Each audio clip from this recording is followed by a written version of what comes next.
ನಮಸ್ತೆ. ನಮ್ಮ ಇಂದಿನ ಜೀವನ ಶೈಲಿಯಲ್ಲಿ ಆಹಾರದ ಮಹತ್ವವನ್ನು ತಿಳಿಸುವ ಒಂದು ಸಣ್ಣ ಪ್ರಯತ್ನ.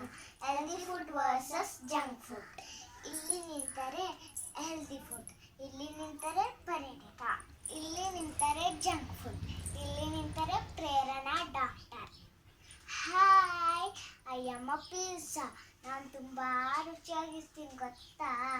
ಹಾಯ್, ನಮಸ್ತೆ. ನಾನು ನಿಮ್ಮ ಟ್ರೆಡಿಷ್ನಲ್ ಫುಡ್, ಅದರಲ್ಲಿ ಅಕ್ಕಿ ರೊಟ್ಟಿ, ದೋಸೆ, ಇಡ್ಲಿ, ಇನ್ನು ವಿಧ ವಿಧವಾದ ತಿಂಡಿಗಳಿವೆ.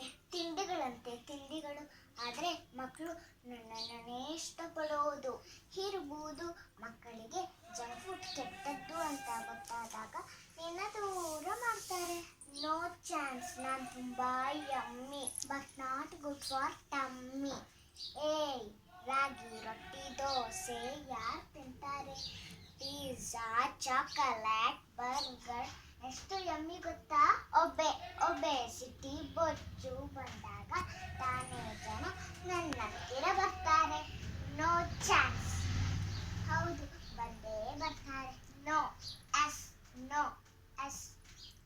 ಇವ್ರು ಯಾಕೆ ಜಗಳ ಆಡ್ತಿದ್ದಾರೆ? ಓಕೆ ನಿಲ್ಲಿಸಿ, ನಾವು ಡಾಕ್ಟರ್ ಹತ್ರನೇ ಕೇಳೋಣ. ನೋ ಎಸ್ ಹೋಗೋಣ. ನಮಸ್ತೆ ಡಾಕ್ಟರ್, ನನಗೊಂದು ಡೌಟ್ ಇತ್ತು. ಹೆಲ್ದಿ ಫುಡ್ ಒಳ್ಳೆಯದಾ ಜಂಕ್ ಫುಡ್ ಒಳ್ಳೆಯದಾ? ನಮಸ್ತೆ ಪರಿಣಿತಾ, ನಿಮಗೆ ಇಂಜೆಕ್ಷನ್ ಬೇಕಾ ಕಹಿ ಟ್ಯಾಬ್ಲೆಟ್ ಬೇಕಾ? ಇಂಜೆಕ್ಷನ್ ಅಂತೂ ತುಂಬ ನೋವುತ್ತೆ, ಬೇಡ. ಕಹಿ ಟ್ಯಾಬ್ಲೆಟ್ ಅಂತೂ ಬೇಡ. ಹಾಗಾದರೆ ನೀವು ಜಂಕ್ ಫುಡ್ ತಿನ್ನೋದನ್ನು ನಿಲ್ಲಿಸಿ. ನಮ್ಮ ಟ್ರೆಡಿಷನಲ್ ಫುಡ್ಗಿಂತ ಹೆಲ್ದಿ ಫುಡ್ ಬೇರೆ ಯಾವುದೂ ಇಲ್ಲ. Thank you doctor. ನಾನು ಯಾವತ್ತೂ ಜಂಕ್ ಫುಡ್ ತಿನ್ನಲ್ಲ. ಅಮ್ಮ ಮಾಡಿದ ತಿಂಡಿಗಳನ್ನೇ ತಿಂತೀನಿ. Thank you.